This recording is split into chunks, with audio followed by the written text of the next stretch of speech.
Sorry about the technical issue earlier with the link. Thank you guys so much for being patient. And yeah, I don't know if we can start already or not, or should we wait a little bit longer for more people to join in? What do you say, David?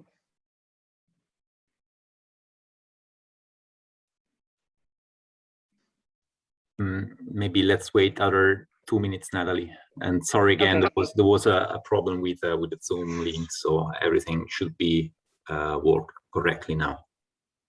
Nice. I'm glad it's working well now. Okay, so 2 minutes. We'll just wait. And I will leave at 3:30 because I have getting ready for tomorrow. So, unfortunately, if I can, I will come back, but I have to meet some of our panelists at 3:30 today. Okay, I think, we have 15 minutes. No, that's fine. Mine is very short, huh? It's not. Yeah, yours should be really short. Yeah, it's a very short kind of intro. And, Yep. You'll be the first speaker to do the introduction, so I think we should have ample of time. I will, if we're not ready, I'll ask my colleague to stop the meeting.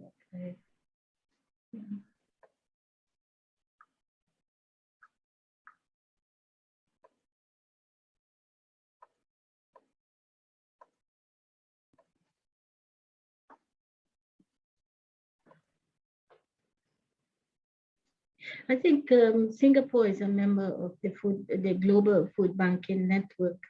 They are, yes. There's this lady I used to work with a lot, Nicole Ng and her brother.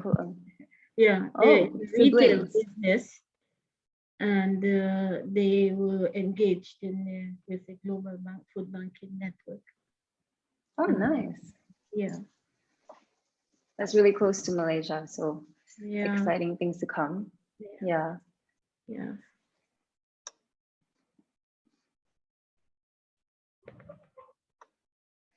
All right, so we have 1 more minute. Come on, everyone, join in. We have 20 people now. Thank you guys so much for joining. If you guys have any technical questions or having more issues, let us know. Just message on the chat, and then we'll try to sort it out. The facilitators will be here to help us out. And so sorry, you guys, for making you guys wait. Thank you so much for your patience. Ask more friends to come in and join. And Darren Arvid left us a message saying, all G guys, waiting with excitement. Thanks, Darren. You're a cool guy.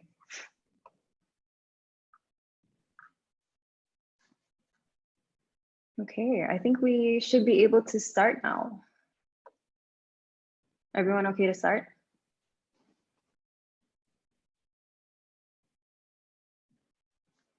Okay, cool. All right. Okay, welcome everyone to this World Food Forum Masterclass on food loss and waste in collaboration with Food Cloud. Before we start, I'm gonna introduce myself. So I'm Natalie, I'm based in Malaysia, and from Malaysia, I'm a model, social media content creator, and a World Food Forum champion. I am passionate about healthy recipes and easy plant-based recipes, and I'm a big advocate on sustainable living. Well, my approach has changed. My approach from delivering the message has changed over the years. I think I got a notification. Sorry, guys. Yeah, so I think I'm trying to make my message a lot more approachable and mainstream, because I do encourage my followers to try their best rather than to achieve perfection in the path to living a more sustainable lifestyle, just to heal the planet and to reverse climate change.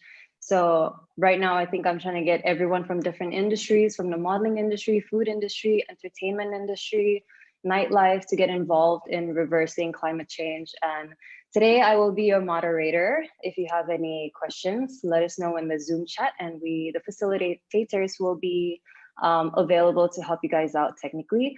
And we'll be having a little poll for you guys to get involved, some questions for you guys to answer.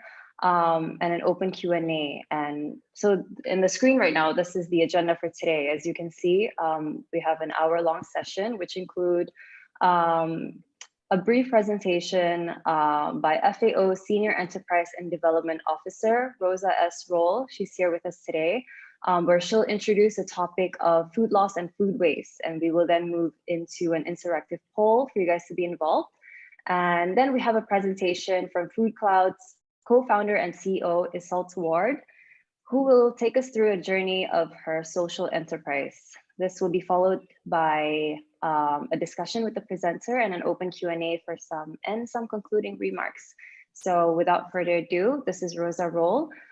She is the Senior Enterprise Development Officer in the Food and Nutrition Division of the Food and Agriculture Organization of the United Nations, FAO, where she leads the team of working on food loss and waste reduction. Her work addresses the enhancement of food system sustainability through food loss and waste reduction, with specific attention to quality management and food loss reduction.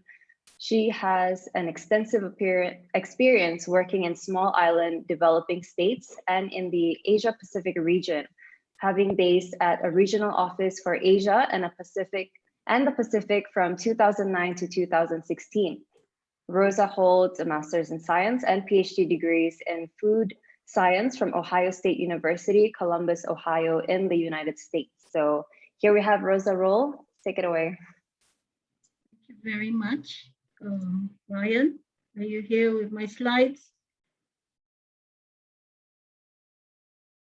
Okay, great. Okay, full screen, please. Okay. Okay. So good afternoon, everyone. First of all, I have to say I would like to commend Food Cloud and the World Food Forum for putting together this excellent initiative on the eve of the International Day of Awareness of Food Loss and Waste. This event and the work that is being done by Food Cloud, they both align perfectly with the goals and objectives of the International Day of Awareness of Food Loss and Waste. Next slide, please. Today, we know that the world has the capacity to produce enough food so that everybody can benefit from a nutritious diet. Next slide, please. However, this is not the case in reality, where some 811 million people go to bed hungry every night, and another 3 billion are malnourished, while at the same time, 14% of the food that is produced globally is lost in the supply chain from harvest to the wholesale market, and 17% of all food produced is wasted in retail, food services, and also mainly in households. In fact, most of this waste, as I said, highlighted, takes place at the household level. And then we have greenhouse gas emissions resulting from the rotting of food loss and waste in landfills that also contributes to climate change. Next slide, please. Now, all of these critical issues and concerns were considered and discussed by FAOs, the governing bodies, and who endorsed the idea of moving ahead to request an international day, to propose, I should say, an international day of awareness of food loss and waste. And then this was subsequently taken up to the United Nations General Assembly, where it was agreed that an international day of awareness of food loss and waste by the international community would contribute significantly to raising awareness of the importance of the problem and its solutions at all levels, and it would also promote global efforts and collective action toward meeting the Sustainable Development Goals, and in particular, SDG Target 12.3, that seeks by 2030 to halve per capita global food waste at the retail and consumer levels and reduce food losses along production and supply chains, including post-harvest losses. And on the 19th of December 2019, the United Nations General Assembly designated the 29th of September as the International Day of Awareness of Food Loss and Waste. Next slide, please. So tomorrow, the 29th of September, marks the second observance of the International Day of Awareness of Food Loss and Waste. And it makes this, tomorrow, we make a call to action for public and private entities and individuals, each one of us as consumers, to prioritize actions and move ahead to reduce food loss and waste toward restoring and building back better and resilient agri-food systems. And certainly, next slide, please. Okay, I think we, all of us, have a role to play in this, and we as consumers can certainly do our part in responding to this call for action, by applying some good practices. And here we see some examples, 9 easy tips that can take us there. Take smaller portions of food so that you don't have to leave portions of your plate on your plate that get thrown out. Use your leftovers. Use a shopping list. Buy ugly fruit. Check the temperature of your refrigerator to make sure that it's cool enough. Practice first in, first out for food and refrigerated items that you have stored at home. Read your date labels carefully to see what is best before or the use by. Best before dates mean that there's a quality issue, so that food is still safe well beyond the lifetime that best before date. Whereas use by, there are food safety issues and risks, and we need to be more attentive to those products that have the use by date, which are generally the highly perishable products like milk and so on. Another thing we can do is to turn waste to compost and also donate unwanted food. The next slide, please. So how else can you contribute? Well, tomorrow you can work toward informing, educating, engaging other people in discussion on the issues. But also we would encourage you and invite you to join the hashtag Food Loss and Waste Day campaign by sharing a lot of the free material that we offer on the website of the International Day of Awareness. And at the bottom of the screen, you can see the website where you can actually access some of that information. And we also invite you to contribute anything that you have in terms of activities and initiatives to this special website, because we publish a lot of the information on what's happening in different countries with different groups at different times on the website. And most importantly here, in closing, next slide, please. We would like to invite you all to join us at the virtual event, which takes place tomorrow afternoon. It's a global virtual event that will talk about the importance of food loss and waste. It will be a celebration or observance of the second International Day of Awareness of Food Loss and Waste. And I guarantee you, it promises to be a very exciting and interesting event. It involves a high-level segment. And then we talk about, after we have a round table of an international panel that will be talking about a lot of very interesting dynamics and dimensions of what is currently happening in terms of food loss and waste, and the new and emerging opportunities to address the issues at scale. So, and in closing also, we also converge with you here, because the chair of the WFF will also be closing and introducing the WFF. So this concludes my very brief presentation, and I thank you for your attention. Over to you, Natalie. Thank you so much, Rosa, for that. We do have a question actually by one of our participants asking if the presentation can be shared or viewed publicly. Absolutely. You're most welcome to share it around. Yeah. Okay, maybe we'll share it via email. But it's so exciting. There's an event tomorrow. Yes. So don't forget, guys, join the hashtag FLW. Is it 21? Is that the number? Hashtag FLW campaign. Hashtag FLW campaign. Day. Hashtag FLW day. So that's happening tomorrow, and then we share our awareness and tips about it. Yes, I like the slide about all of the tips because I do enjoy like a lot of the tips as well. Food planning and how to save food from going to waste, and composting. I've learned something recently where we using fruit peel and then pouring water in it to brew like a fruit tea to it acts as a natural fertilizer for plants. I'm going to try it out soon, so I think that could be like another tip to prevent food loss and to make the most out of our food. So thank you so much, Rosa. Thank you. You did mention that you have to run somewhere to another meeting. Yes, so but I'll try my best to stop by if I can. Thank you. Okay. Thank you. Thanks so much. Do drop by again. We'll be here. Thank you. Bye. See you guys. Bye. All right. So now the fun part, the interactive poll. David will be putting up the questions later, and then you guys have some time, maybe 15 to 20 seconds to answer the questions.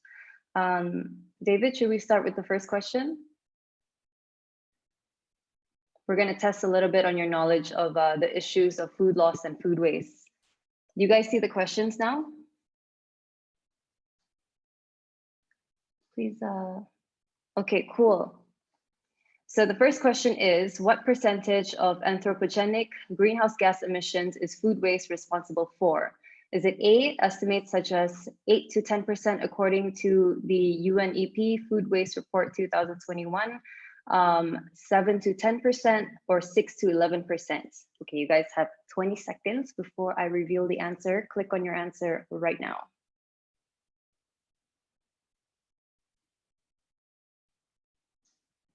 I'm going to put my answer.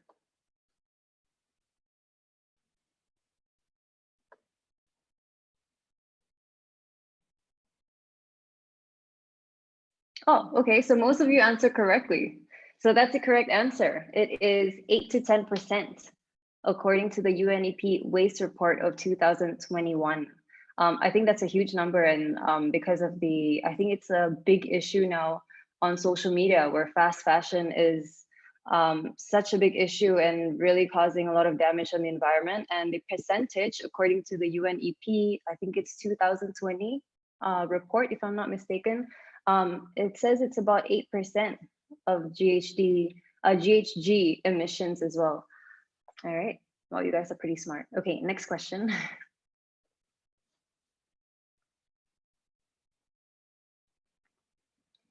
Do we have the next question? So globally, how much of the food produced is lost or wasted? Is it A, 1 out of 4 of the food produced of human consumption is lost or wasted globally? B, a third, 1 out of 3, or 1 out of 5? Put in your questions, guys. You have 15. I'll give you 15 since you guys are so smart.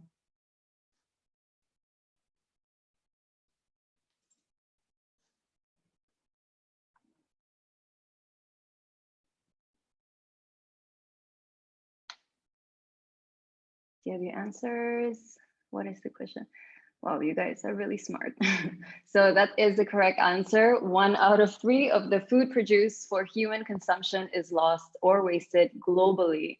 And yeah, that's such a big number. 1 out of 3 of the food is wasted when we can all just eat it. They're all perfectly good food. Okay, so next question. Please get it wrong this time. Okay, how many people in the world go hungry each day? Is it in 2020, it is estimated that almost 720 million people went hungry, or 730 million people, or is it C, 770 million people. I doubt you guys are going to get the correct answer.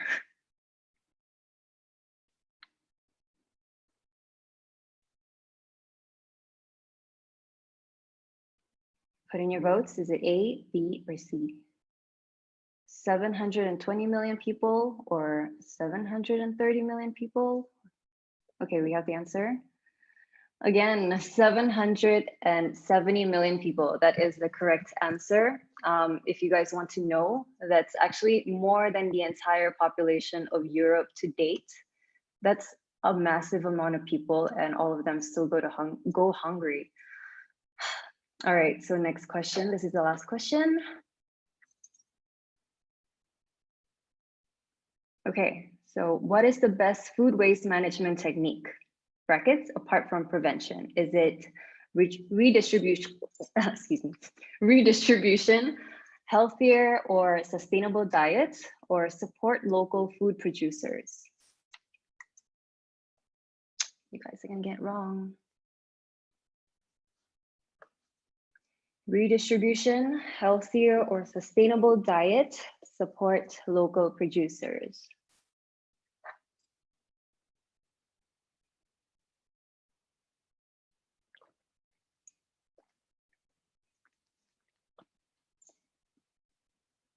So prevention is definitely a technique. But what is the other technique that we can do that is a solution at this time?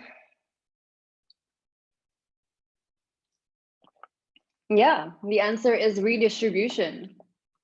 So as I mentioned, prevention is definitely on top of the hierarchy, but many scholars believe that redistribution is actually the best technique to keep food from being wasted, as it deals with the twin issues of food waste and world hunger. So since we're in the topic of the twin issues of food waste and world hunger, we're now going to move in to the presentation by the co-founder and CEO of Food Cloud, Iseult Ward. So I'm going to introduce her a little bit. She's very impressive. So Iseult is the co-founder, as I've said, and she and her co-founder, Abin, they launched Food Cloud in 2013 and established 2 solutions for food redistribution, connecting food businesses with surplus or excess food with local charities and community groups who can use it as part of their services. In 2017, Iseult was included on Forbes 30 Under 30 Social Entrepreneurs European list. She also received a humanitarian award from Muhammad Ali Center in Louisville, Kentucky. And in 2018, Iseult's own co-founder, Aveen, received a humanitarian award from the Irish Red Cross. And in 2020, Iseult was awarded with the Social Responsibility Award and inaugural UK Department of Trade European Tech Women Awards. And this year in April 2021, Iseult was awarded with the 2021 Trinity College Dublin Prestige Alumni Award. Iseult is also One Young World Ambassador and Time Magazine's Next Generation Leaders.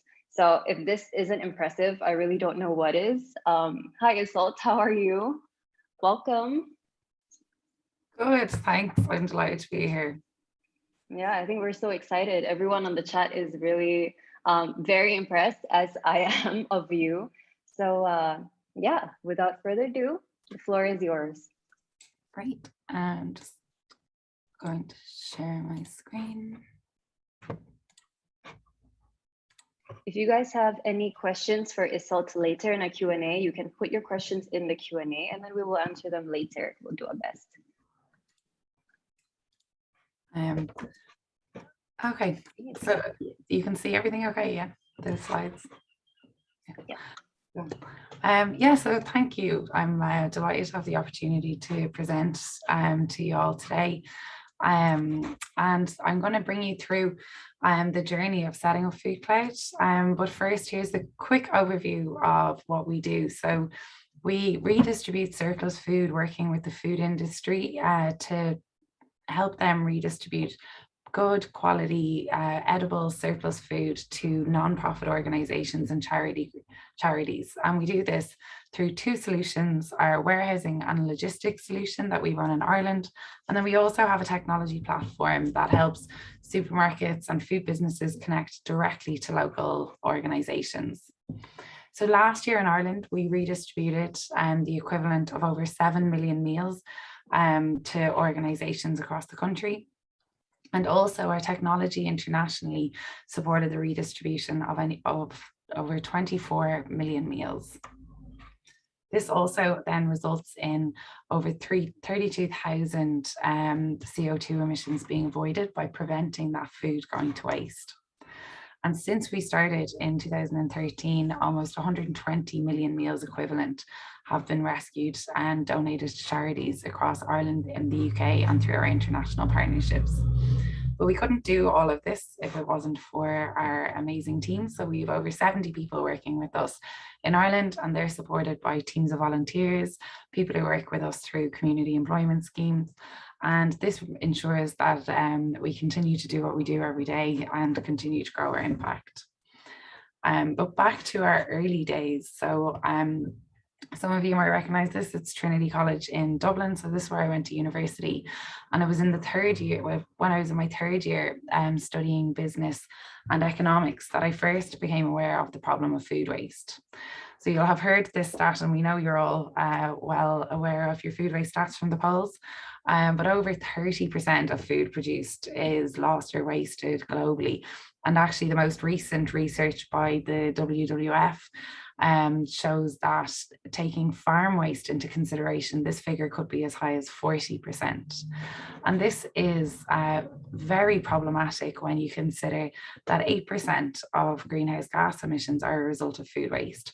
And that places food waste as the third largest country emitting greenhouse gas emissions.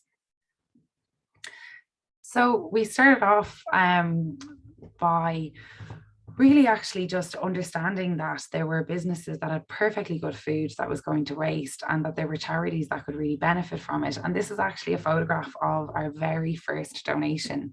And it was actually in 2012, before we started using technology. We literally used to go and visit local nonprofits in Dublin, in Ireland, and bring surplus food from, in this case, it was a local farmers market. And this is when we really got to test the idea and understand the benefits that the food can have. And you can see on the in the pictures there, this was really good quality food that was coming from local producers who also really didn't want to see this food going to waste. So we created these really great partnerships between local food businesses and nonprofits. And this gave us the idea that we could use technology to make this a lot more scalable. So being able to manage hundreds and now thousands of supermarkets and food businesses donating would need technology to help us manage the connection between the donations, between the businesses and the charities, and also track the impact that businesses are having. So we began to work with technology.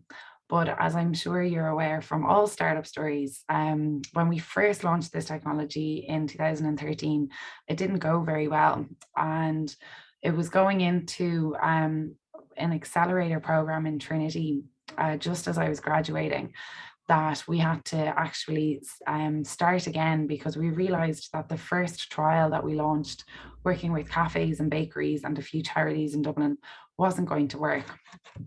But not to be discouraged, because as we walked into this accelerator in Trinity, this quote by Samuel Beckett was up on the wall, and it's something that we still try and remember today as we try new things, and they don't always work out. And it's ever tried, ever failed, no matter. Try again, fail better. And I think this is particularly important as well, as we have a lot to do in terms of achieving the Sustainable Development Goals that I'm sure you're all aware of. And we'll need new innovation, we'll need bold ideas. And that means that they're not always going to work out, because that's part of the process of innovation. So it's important that if you're trying anything and it doesn't work out the first time, not to be discouraged, but actually to keep going and try again. And it was after doing that trial with a bakery and a few cafes that we realized that really we needed a very specific kind of food business to work with us at the beginning. And that was going to be a supermarket. And the reason was that supermarkets by their nature operate in a very specific way every day. And they have a lot of scale. And they also have a very valuable type of surplus food available that was particularly beneficial to charities. So you can even see in the crate of food there's fresh fruit and vegetables, there's bakery products, there's products that charities would normally use as part of their day-to-day. So we began, when we realized this, we started approaching supermarkets in Ireland to see if any of them would be willing to sign up and to do a trial with us. This was really difficult because we were two very recent graduates who had only done a few small trials so far, and we didn't have a very good reputation or experience in the sector. But after a lot of supermarkets saying no, eventually we found one supermarket that was willing to do the trial, and that was Tesco. And Tesco at the time were Ireland's largest retailer. So this was a brilliant opportunity for us to really try and make our solution work. And what was amazing when we started the trial was actually we began to see more benefits than we anticipated from redistribution. So when we set out to do this, we wanted to reduce food waste, which is really important to us. And we also wanted to support local nonprofits and local charities by providing them with food. But what we were actually hearing from feedback was that this was an amazing thing for the staff in the store to actually participate in. And the element of sharing food within a community started showing us these other benefits that today are some of the reasons why we believe that so many different companies have really started working with us, and so many charities as well. So you can see there's a very happy team in Tesco now that they get to donate their food every day, saying that this is the highlight of their day and some of the nicest activity that they do. And then on the other side of that, we started hearing very important and impactful feedback from our charity partners. So when we started this, we recognized that there were a lot of people that were facing food insecurity, and we wanted to address that problem. But some of the benefits that we saw in addition to addressing food insecurity was around social inclusion and really creating strong social connections amongst people that are benefiting from services provided by charities and local groups. A few stories would include a women's refuge where the people staying in the women in the refuge might struggle to socialize with each other because of the backgrounds that they've come from. And a lot of people, having dealt with traumatic situation, will find it difficult to create connections with people again. And actually the manager of the charity gave us feedback to say, twice a week a box of surprise food comes in, and the nature of surplus is that it's surprise food.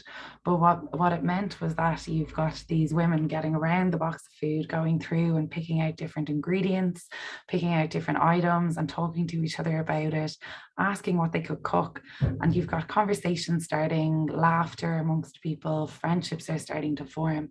And I think it's one of the most special things about food is that every country, every culture, food is a part of everybody's life in some way. And it doesn't matter where you're coming from or what your background is, food has a role.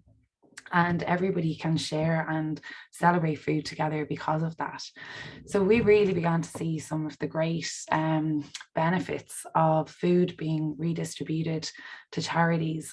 This is an image of Janice, who's a chef in Cheeverstown, a charity in Ireland that supports people with physical and intellectual disabilities. And food can become such an important part of their day-to-day. They'll serve lots of different kinds of food in the canteen now, whereas before they might have served the same meal every Monday, the same meal every Tuesday.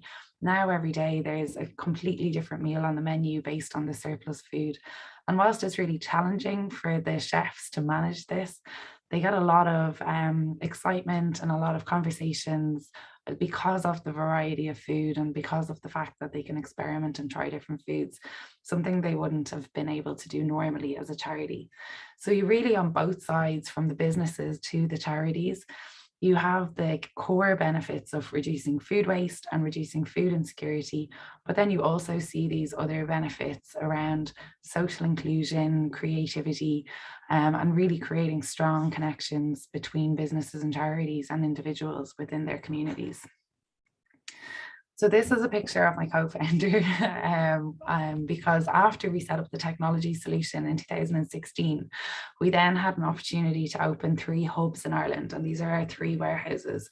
So this was the hub when it was empty in our very early days, and we were very excited about opening it up. And basically this allows us to take really large quantities of surplus food that go to waste for a variety of reasons further up the supply chain, whilst our technology solution allowed charities to go directly to a business.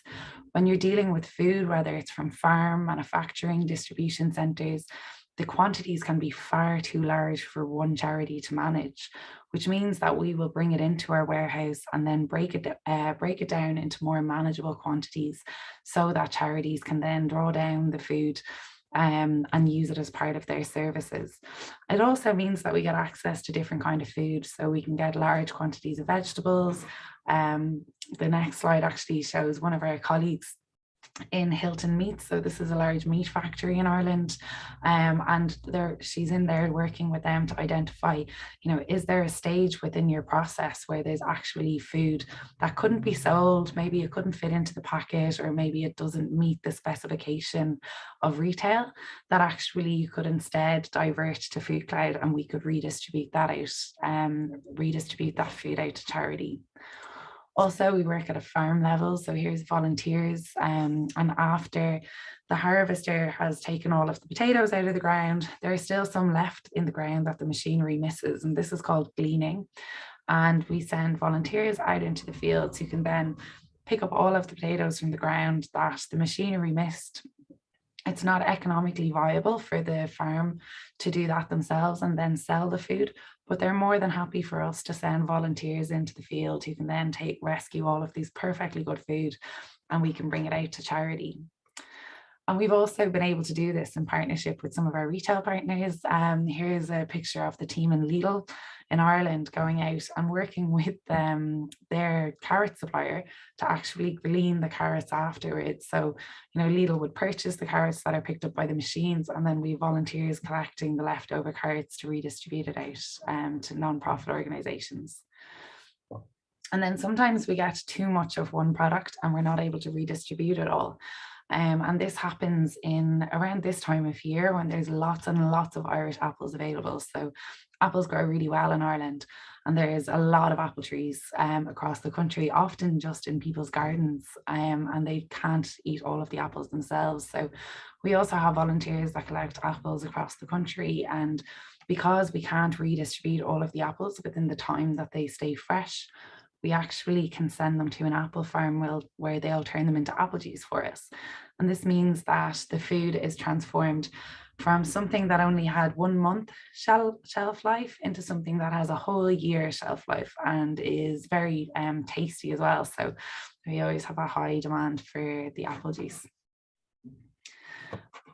And we couldn't do this if it wasn't for all of the volunteers that come to help us as well. So I've mentioned them a few times, but they are always worth mentioning, because every day we have volunteers who come in and help in our warehouse, and we also have volunteers through the gleaning as well. And it's also a really important part of what we do, because as you'll have seen from Rosa's slides, tomorrow is the International Day of Food Loss and Waste, and it's really important that we continue to spread the word about food waste, because it's something that we can all take action on, and we can all take action to reduce our food waste. So the more volunteers, the more ambassadors, the more people we engage with, the more we can spread that message, and the more impact we can have in terms of people making changes in their own lives as well. And here's a small overview of our international journey. So we started in Ireland with our technology solution and with our warehouse, but we also work and are part of a global community. So we work with FairShare, who are the equivalent of Food Cloud in the UK, and they use our technology to connect supermarkets directly to community organisations across the UK. And we also have done work with the European Commission through their FLW platform, and also are part of a European network and a global food banking network. So you can see here that there's a national food rescue organisation across 74 different countries globally. So we're actually part of a global community, and whilst not all of these organisations use technology yet, so one of our aims is also to support that community in using technology where they haven't been able to access technology themselves, or where they can really see that technology could benefit the way that they work. So to kind of bring it to an end, you know, it's by 2050, we have to feed an additional 2 billion people. And the way that we're producing food, as I'm sure you're all aware, is not a sustainable way in getting us there. There are so many practices that we need to change in terms of how we think about food, but across our whole system from production to consumption. And food waste definitely is one of the key actions that we can all take to transform our food system. And we can see this in the Sustainable Development Goals.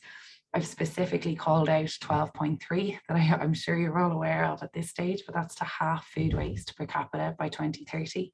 But there are also goals in there like number 2, zero hunger by 2030. It's incredibly important that we achieve this. And also number 13, climate action. We'll have heard 10% of greenhouse gas emissions are coming from food waste. So reducing food waste is a really important goal that will also encourage climate action. So the last thing I'll say is that, you know, we need to change the way that we think about food. Often what we hear from people when we tell them about food waste is that, you know, they didn't realize the value of the food they were throwing away in terms of the resources from land, water, energy that goes into producing that food. So it's something that we can all reflect on. I'm sure there'll be lots of good tips online over the next 24 hours with Food Loss and Waste Day tomorrow. So definitely keep an eye out for all of those tips, see what you can do, and maybe see what the businesses and community organizations in your country are doing as well to tackle this problem. So, thank you. Thank you so much, Assault, for that really inspiring presentation. I'm so inspired and I learned a lot from it. Yeah, I'm like speechless because you're very impressive and I look up to you very, very much. I actually have a few questions to ask you and pick your brain a little bit if you're up for it. So my first question is, what inspired you to start Food Cloud?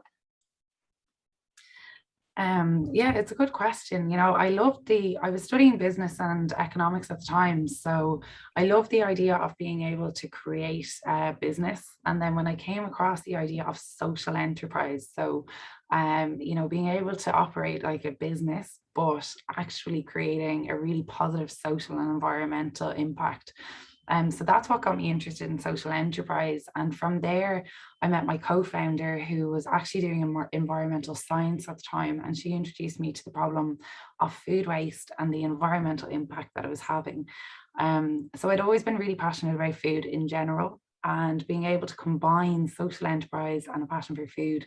I just knew it was something that I'd be able to really commit a lot of time to. Nice. So you saw a gap in the system and then you bridged it with both brains of yourself and then your partner together, and then Food Cloud was born, and then now you've taken over the world globally. It's now a social platform. I want to get on it. I want to bring this to Malaysia. I think there's nothing like this here, and I think most supermarkets would rather just throw food away because it costs time and money to just redistribute each one like themselves, so they can have like a partner with them to redistribute the food. I think that would be amazing. My next question is, what is the biggest challenge you've had to overcome? There's definitely been different challenges at different stages. I think in the very early stage, it was actually convincing people that food waste was a problem worth solving. Because it was already a problem and nobody was saying anything. So when we went to supermarkets, they're like, why would we put in the time and effort to solve the problem that nobody's talking about? So that was definitely a problem. Like Tesco were the first to come on board, but Tesco actually had a global ambition to tackle food waste, and they were the only supermarket that we came across that had this as a stated goal. Now that is no longer a challenge. Nobody is denying food waste is a problem. Nobody is denying that we need to tackle this problem, and that it is a huge that it has to be a huge part of our journey towards a more sustainable planet. So that bit is over. But now we have the fact that, you know, we have a lot of businesses on board. We've gotten to a certain point, and in a sense, it's like, you know, we've gotten the low-hanging fruit. So the next stage of growth for Food Cloud is going to be more challenging, because we're going to be we're going to have to find the food that we're not currently redistributing. And that food will be a little bit more challenging to redistribute. So businesses who haven't signed up yet, some food in businesses that they're not donating yet. So yeah, that'll be the next challenge. I think that would be. Do you think the pandemic really exposed the gap even more, that this is a problem, and it has accelerated the need for people to reach out to Food Cloud? Definitely. What was interesting about the pandemic is it put surplus and scarcity side by side in a very serious way and very suddenly. So on one side, we had restaurants closing down, but there was food that was destined for restaurants already in the supply chain. So we saw massive amounts of surplus food, and people were hearing stories about all of this surplus food because restaurants and catering were closing. But then on the same side, you had people who were suddenly losing their jobs, people who couldn't leave their homes because they were high risk. All across the world, there were people facing unimaginable situations of food insecurity, and so suddenly. So on one side, we had all of this surplus food being created because part of the industry shut down. And then a lot of people who worked in the industry had lost their jobs and therefore couldn't access food at all. So we saw food redistribution organizations across the world step up and increase the amount of food they were redistributing through their networks. And I think it was one of the first times, well, definitely the first time since I've started working in the sector, that we saw the two problems side by side so suddenly. And we saw this as a food systems problem. You know, it's across the food system that we need to be thinking. We can't look at these problems in small sections. We need to look at the whole food system. And it's really important that we do. Yeah, I think that's really important. I think, like, especially here in Malaysia, we have this thing called the white flag campaign. So people basically wave their flags outside of their house, telling and declaring that they cannot afford their basic necessities, such as food. And then you have so many different food banks that are donating money, donating food, but then still so much food still goes to waste, like in restaurants, supermarkets, and things like that. So yeah, it would be amazing if Malaysia had something similar to Food Cloud. So moving to my next question, do you think Food Cloud's model is replicable across the world? Yeah, definitely. Like it's not going to be easy by no stretch of the imagination, but I think, you know, there is a network of food redistribution organizations already in existence. Most of them don't use or don't have access to technology.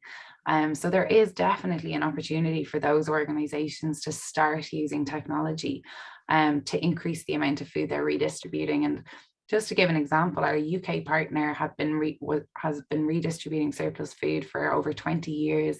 They do amazing work across the UK, working with food businesses, but they didn't use technology until they started working with us as part of that to work with food retail and supermarkets. And within 2 years, they saw a 35% increase in the amount of food they were distributing through technology. So the warehousing and logistics solution creates a lot of positive impact and rescues a lot of food, but that plus technology can create a real step change in the amount of food that we're redistributing and getting from the food industry over to the charity sector and to community organizations. Wow. So what's next for Food Cloud? hopefully developing a reputable model to support a global community of food banks. We still have a lot of work to do in Ireland as well, but the more we use our solution here, the more we use our solution with our existing international partners, the better it will get, and hopefully the more food banks that will be able to benefit from that solution as well. There's also a big benefit in having all of these organizations as part of a global network. You know, again, through COVID, we saw that in, you know, one country in Europe, you could have so much food going to waste, and then in another country you have so much scarcity. And at the moment we all connect and we share learnings and experience and information with each other, but maybe at some point in the future we'd also be able to share food more effectively across multiple countries. So basically world domination, taking over the world, but in a good way, redistributing food throughout the world. I think there's so many, like gaps in different like countries. And you mentioned apples in your slide. About how in Ireland it's the best place for apples, but in Malaysia all of our apples usually come from, you know, the Western countries, and still they're expensive, but it still goes to waste a lot. So, and moving on to my next question, what role can youth play in transforming our food systems to reduce food waste? So definitely a lot of food waste happens in the home. So we all have a role to play in terms of our own day-to-day actions and how we can reduce food waste. It's really important that we do that. But then there's also, so if you're finding innovative ways to stop wasting your own food, you can share that information with other people, talking about it. You know, it is amazing to see how the transformation from nobody's talking about food waste as a problem to now people are really starting to acknowledge it. And I think we need to keep that awareness going, because more and more people, everybody needs to become aware of this problem so that we can ultimately tackle it, because everybody has a role in it.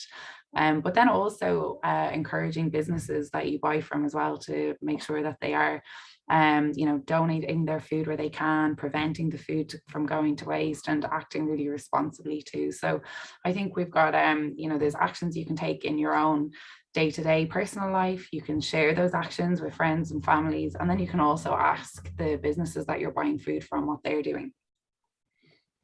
Nice. I think individuals, the voice of an individual is strong enough, but collectively as a community, we encourage others, such as say a business, to prevent food loss or like to take action. I think that really emphasizes the awareness. And also I think from just starting from your own home, you know, like you mentioned, finding innovative ways to do it, be it composting or food planning. I personally love food planning because I hate seeing food go to waste. So I make sure I have my meals ready throughout the week before I go and get my groceries. So I think collectively, if we all do something together, everyone will start doing it too and making it mainstream. So yeah, thank you so much for sharing. How about we get the audience involved? If you guys have any questions, I think we have one question on the Q&A section. If you guys have any questions also, please write them down.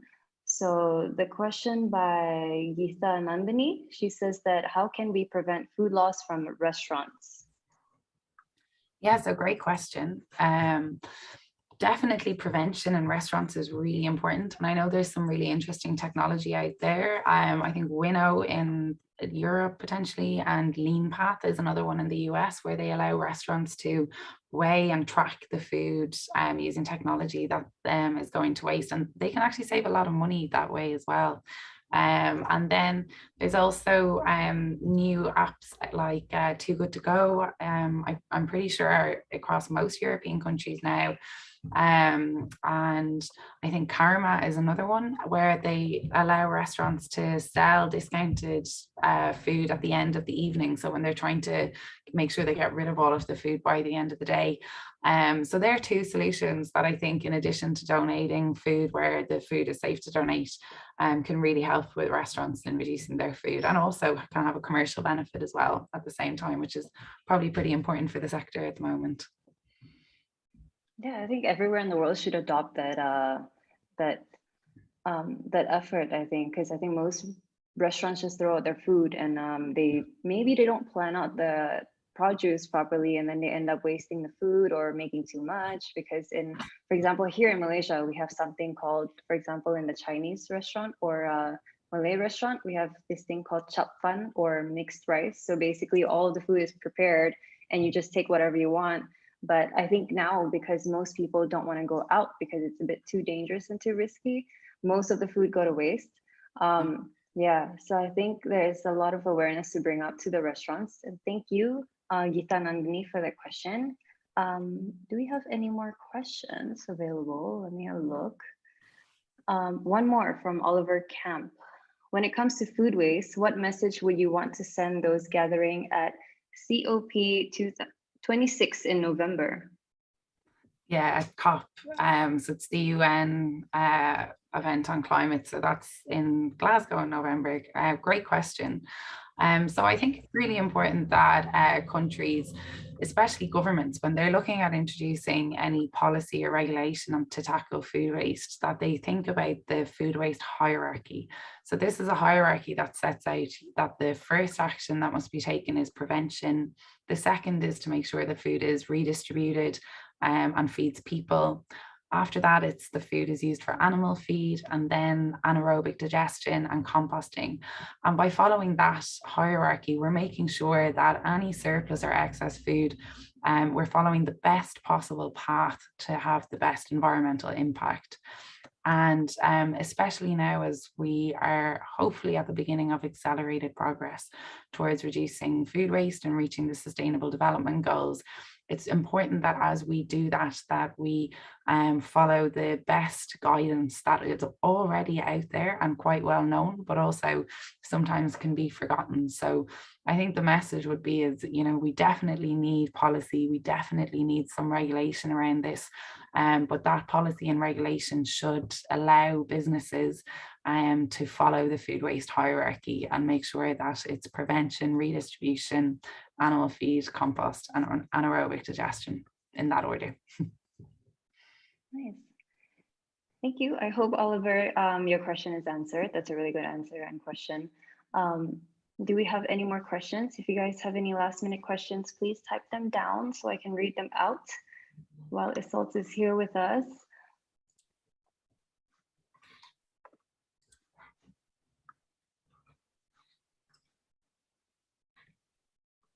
Do we have any more? No more? Do you think we can wrap it up? I think we're 10. Oh, we have one more. Anonymous, how do we address food loss in LMICs? LMICs, yeah. I'm not sure what LMIC is. Low middle income countries. So the research generally shows that there's more, that food waste is often more of a problem earlier in the supply chain in low and middle income countries. So for example, at farm level, that there's a higher percentage of food going to waste at a farm level than there is in more developed economies. So some of the recommendations show that actually providing additional funding for farmers around their infrastructure, their transport, their storage capacity could really make a big difference in being able to reduce food loss and waste at a farm level. So I think a lot of the research would show this already, but really focusing on making sure that farmers have the right equipment so that they aren't losing any food, or that there isn't any food going to waste as a result of not having enough storage or not having the right equipment. I hope that answered your question, anonymous attendee.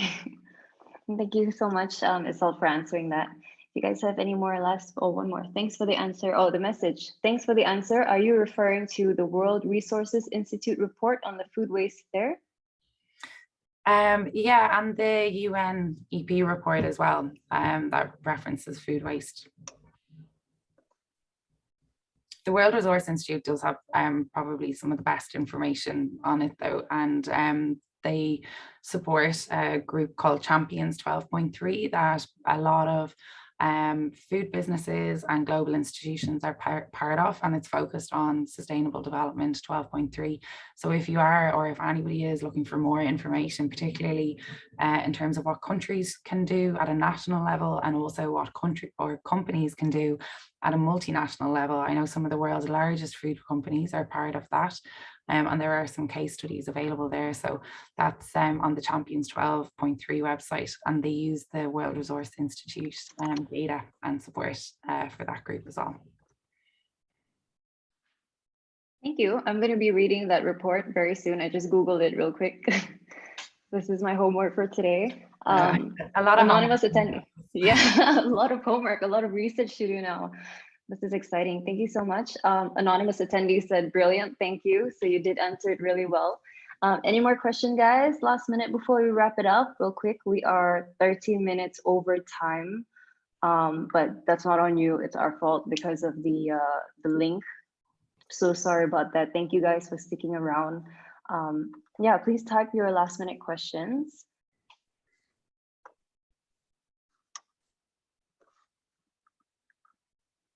And people on the chat are loving you, Isolt. Are you seeing this? My compliments to Isolt and their great job. Amazing. Okay, I think we can wrap it up now. We don't have any more questions. Oh, do we have time for one more? What do you think? Do we have time for one more? Do you want to go for one more, Isolt? Yeah, I don't mind. Okay, how to find grants for having adequate warehouse to food bank in terms of more and more food donation that we get from food companies. Actually, I am a local food bank in Medan, North Sumatra, Indonesia, namely Aksata Pangan. So how do we find grants for having adequate warehouse to food banks? So I'm not sure specifically in Indonesia, but if you go onto the World or the Global Food Banking Network, they support food banks across Asia, so they may be able to support. Yeah, I think this is more for, I think part of the, I think you may have to find people in Indonesia that can help with this. But would they be able to collaborate with Food Cloud in any way if they're from Indonesia? Possibly. I'd say the Global Food Banking Network probably the best for a start because they specialize in helping startup food banks. All right. Okay, so let's wrap that up. Bring to the side of the event. Many thanks again for today's speaker. Although Rosa is not here, she didn't come back. She didn't want to join the party. No, I'm joking. But thank you so much.